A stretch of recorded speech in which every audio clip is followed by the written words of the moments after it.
How's it going, aviators? Welcome to the Aviator's Guide. I'm Hollie Bellino, your friendly social media CFI and your host. Thank you so much for joining me today on this premiere episode, the very first of my ground episodes that I will be doing. For those of you out there who do celebrate Christmas, I hope it was a wonderful one full of love and food. Who out there may or may not have gained 5 pounds? Hopefully it wasn't just me. Well, I would like to take just a moment to let all of you know that I will now be recording every other Friday instead of every Friday. Reason being, these episodes require a lot of research and you guys deserve the best possible content and information that I can give you. And I always want to do the best I can when it comes to breaking down these sometimes, usually, almost always ambiguous federal aviation regulations. And by breaking down, I mean interpreting them to the best of my ability. So thank you all for your support and your understanding. It's very much appreciated. Now let's get into our first ground lesson. First off, it's really good for you newer pilots out there to know that not all CFIs have to actually teach ground frequently. But at the flight school where I instructed for almost 2 years, the CFIs are responsible for every bit of knowledge our students had to learn for their check ride. I've actually lost track of how many ground lessons I've done for students, but I can tell you I've taught hundreds of hours of ground. And I even made lesson plans for every single topic that needed to be covered. Making lesson plans is something I recommend to every new instructor, as it helps you have a good flow and to make sure that you hit all of the necessary information. Making these lesson plans also helps instructors avoid giving students misinformation. For my CFIs out there, or soon-to-be CFIs, remember the law of primacy is real. For those of you who don't know or don't remember, the law of primacy is really just whatever you learn first usually sticks. So as an instructor, when you're unsure of a topic or a fact when talking to your student, don't just guess. Instead, whenever you are unsure of the question, be honest with them and then look it up together. Or you can always use my personal favorite phrase, "Now where would you find that?" This way helps your students properly learn how to use their resources for when it comes to their check ride, which is super helpful because you're not going to be in that check ride with them. Either way, being honest with your students is always the way to go. All right, well, let's get into the nitty gritty of one of my personal favorite things to do as a pilot and what this ground lesson is all about: night flying. This lesson is particularly important to you private pilot students out there, as this is a required topic to cover since it's listed in the ACS, or Airman Certification Standards. Even for you pilots out there studying for your commercial check ride, this would also be good to review. I even made a crossword puzzle for you guys to help you study the terms I'm about to go over, so check it out. The link is in the show notes. Do you guys know how many types of night there are in aviation? If you have no idea what I'm talking about, don't worry, that's why you're here. The 3 types of night are sunset to sunrise, 1 hour after sunset to 1 hour before sunrise, and the most complicated one, the end of evening civil twilight to the beginning of morning civil twilight. Let's start with the simplest of definitions, sunset to sunrise. This definition of night is for the purpose of your VFR equipment required for night flying, which can be found in 91.205. This regulation states that in order for you to fly at night, you have to have all of the required daytime VFR equipment, which many aviators know as tomato flames, but you must also have all of the required nighttime VFR equipment, which many pilots use the acronym FLAPS to remember this one. The required nighttime items that you will need as per this regulation are position lights, anti-collision lights, a landing light if you're for hire, a source of electrical energy, and spare fuses. But many aircraft these days are using circuit breakers instead of fuses. But really the only one of these that sunset to sunrise apply to is the position lights. But Holly, where does it specify the rule for needing these position lights? Well, I'm glad you asked, because according to 91.209, you have to have them from sunrise to sunset. And there you go. Another type of night is from 1 hour after sunset to 1 hour before sunrise. And this one comes into play in regards to your currency when carrying passengers at night. 61.57 Bravo 1 states, quote, "Except as provided in paragraph E of this section, no person may act as pilot in command of an aircraft carrying persons during the period beginning 1 hour after sunset and ending 1 hour before sunrise, unless within the preceding 90 days that person has made at least 3 takeoffs and 3 landings to a full stop during the period beginning 1 hour after sunset and ending 1 hour before sunrise, and that person acted as sole manipulator of the flight controls, and the required takeoffs and landings were performed in an aircraft of the same category, class, and type, if a type rating is required." End quote. Easy enough, right? So does this mean you can only log night landings during that period from 1 hour after sunset to 1 hour before sunrise? Not necessarily. And we'll get to that in just a bit after I cover the third and last type of night, which is based on the actual definition of night as per FAR 1.1. And it states, quote, night means the time between the end of evening civil twilight and the beginning of morning civil twilight, as published in the Air Almanac converted to local time, end quote. What? Air Almanac? Civil Twilight? I know, guys. I'm sorry. You're already drinking from a fire hose, learning how to do turns around a point, VOR cross-checks, and how the engine goes suck, squeeze, bang, blow. But let's go ahead and rip the band-aid off and go over this. According to the Air Almanac listed in 1.1, civil twilight is when the sun is 6 degrees below the horizon. And of course, I put the link to that over 900-page Air Almanac in the show notes if you're interested in a bit of light reading. To help us be even further descriptive in explaining civil twilight, the Airplane Flying Handbook lets us very kindly know that, quote, the National Weather Service defines evening civil twilight as the time that begins in the morning or ends in the evening, when the geometric center of the sun is 6 degrees below the horizon. Therefore, morning civil twilight begins when the geometric center of the sun is 6 degrees below the horizon and ends at sunrise. Evening civil twilight begins at sunset and ends when the geometric center of the sun is 6 degrees below the horizon. End quote. And this window of civil twilight generally lasts for about 30 minutes, depending on the time of year. There's a link included in this section of the Airplane Flying Handbook that is supposed to take you to an FAA-approved calculator for sunrise, sunset, and civil twilight. But I haven't ever been able to get that link to actually work, so I included a link in the show notes to a non-government website that seems to calculate civil twilight rather well. At least it works from what I can tell. My personal ability to be able to tell when the sun's geometric center is 6 degrees below the horizon is a little bit lacking. Are y'all still with me? Did you forget what we were talking about yet? Well, at the end of the day, civil twilight is used to tell you at what time you can begin logging your night flights. So let's use a real example. If the sun sets at 1727 Central and evening civil twilight ends at 1752 Central, and you flew from 1700 Central to 1900 Central, then you can technically only log that time from 1752 to 1900, giving you 1 hour and 8 minutes, or about a 1.1 of night flight time and 2 hours of total time. And if you want to go to the airlines or get your ATP certificate in general, you have to have 100 hours of night flight time. So make sure to record all that you get. If you're struggling to get that 100 hours of night flight time, you should check out the Aviator's Guide episode 15 on how to fill out your pilot logbook at about 13 minutes and 38 seconds to learn a handy and super cool trick to gain nighttime quickly. That is depending on if you already have more than 20 night landings to a full stop.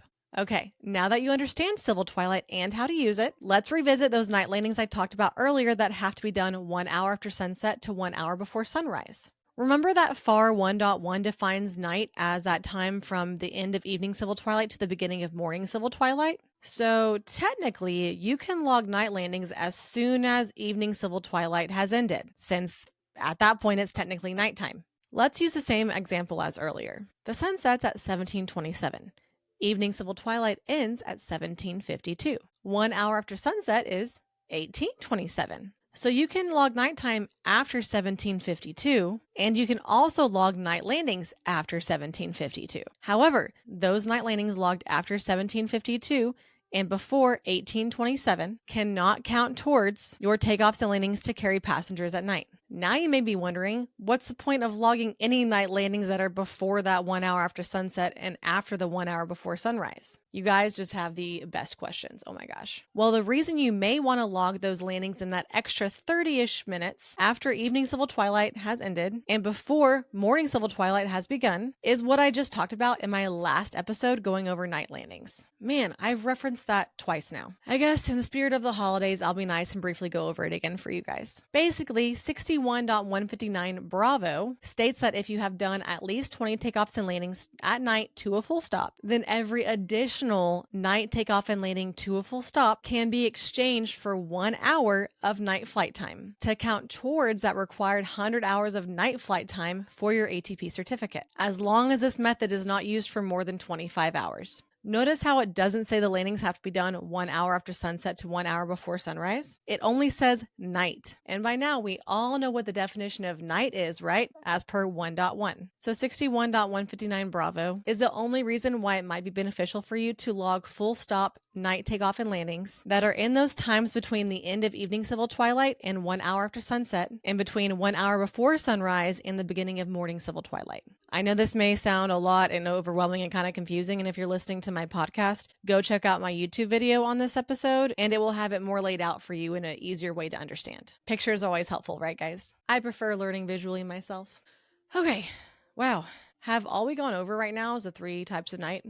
Okay, well, let's get started with the fun stuff now, guys. Starting with night vision and our miraculous eyes. Our eyes are complex and beautiful creations. 2 features that you need to know about as a pilot are really cool nerves called cones and rods. These are multitudinous, light-sensitive nerves that are located at the back of the eye on the retina. The retina is a layer upon which all images taken through the eye are focused, so it's kind of important. The retina then transmits those images to the brain directly via the optic nerve. The cones that I mentioned earlier are located in the center of the retina and also make up the fovea, which is a small dip in the retina. And the rods that I mentioned you need to know about are concentrated in a ring around the cones, especially in the periphery of the retina. Cones are pretty cool, and they can detect details and faraway objects and colors like red, blue, and green. And they also enable you to be able to see an object when looking directly at it, as they're in the center behind the pupils. But rods are the stars when it comes to night vision, as they are what make it possible. And there are about 20 times more rods than there are cones per eye. And these rods contain rhodopsin, which is a protein that is particularly sensitive to the light. Rods are actually significantly more sensitive to light than the cones are. Rods are also our MVPs when it comes to detecting moving objects, but they provide no color like cones do, only shades of gray. The process of our night vision coming into play is called dark adaptation. And as helpful and necessary as rods are for this entire process, they do have some downfalls, blind spots, and a slow recovery time. Every eye has a blind spot at the optic disc, which is where the optic nerve connects to the retina. And this is because there are no cones or rods in that area. If you want to see this in action, you can go to the PHAK, Pilot's Handbook of Aeronautical Knowledge, page 17-21. If you do it just right, it's kind of trippy. Besides, at that optic disc, there's another blind spot that comes into play at night. Remember how the fovea, that little dip in the retina, consists entirely of cones? So go ahead and take a guess where the other blind spot is at night. Yeah, directly in the center of your vision where the fovea is. Meaning if you stare directly at something at night, it will be very hard, if not impossible, to detect. This blind spot on your fovea actually increases as the object is farther away, so be aware of that. And where are those rods primarily located? In the periphery of the retina, right? So how do you think we need to look at these objects at night in order to see them, regardless of the blind spot? We have to allow the rods in the periphery of our eye to see the image by looking 5 to 10 degrees off center, which will make the object more clear and brighter. This is why slow off-center scanning is crucial when you're flying at night. The slow recovery time of rods is also a hindrance at night.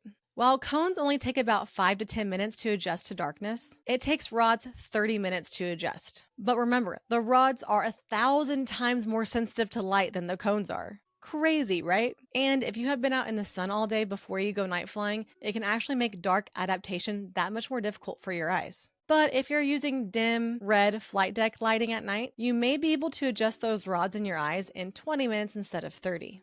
Just as off-center viewing is important at night, so is taking care of your dark adaptation to prevent temporary blindness. Temporary blindness sure sounds disconcerting, and it can actually happen easier than you think. While it takes 30 minutes for a dark adaptation to happen in your eyes, it can be lost in a second from a bright light. Did you know that one theory as to why pirates wore eye patches was for them to prevent losing their dark adaptation in one of their eyes? Maybe we should all start bringing back the eye patch. Protecting your eyes from temporary blindness is necessary to avoid experiencing more illusions than you already do at night. Yes, illusions, they are ever present in aviation. Let's talk about some night illusions you could experience. Starting with the false visual horizon illusion, which generally happens on clear nights when what you're looking at makes you think the horizon is somewhere it's not, causing you to incorrectly align the aircraft with this false horizon. A couple of instances that could cause you to visualize a false horizon are if there are a bunch of distant stationary lights at night making you think that they're stars or other aircraft, and if there are cloud layers or even the northern lights if you live somewhere cool like that. Stationary lights on the ground can also make you develop visual autokinesis, When you stare at a single light for too long on a dark night, it could make that light look like it's moving. And if you think it's moving, you could potentially lose control of your aircraft trying to align yourself to it. You're probably thinking, that's ridiculous. I would never do something like that. Well, let's go ahead and throw out that hazardous attitude of invulnerability.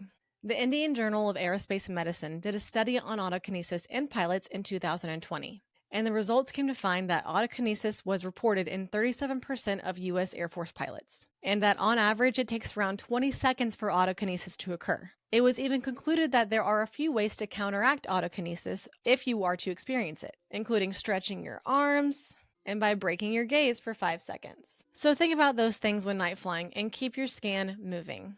Another illusion you could feel is a somatogravic illusion. It happens not just at night, but anytime you don't have a good visual reference to the horizon, which of course is common at night. This illusion could happen in a rapid deceleration, making you feel as if the nose of the aircraft is dropping, which of course causes you to want to pitch up when you shouldn't. But it could also occur in a rapid acceleration, like on takeoff. In this instance, you may feel like your nose is pitching up more than it actually is, causing you to make the wrong correction and pushing the nose down.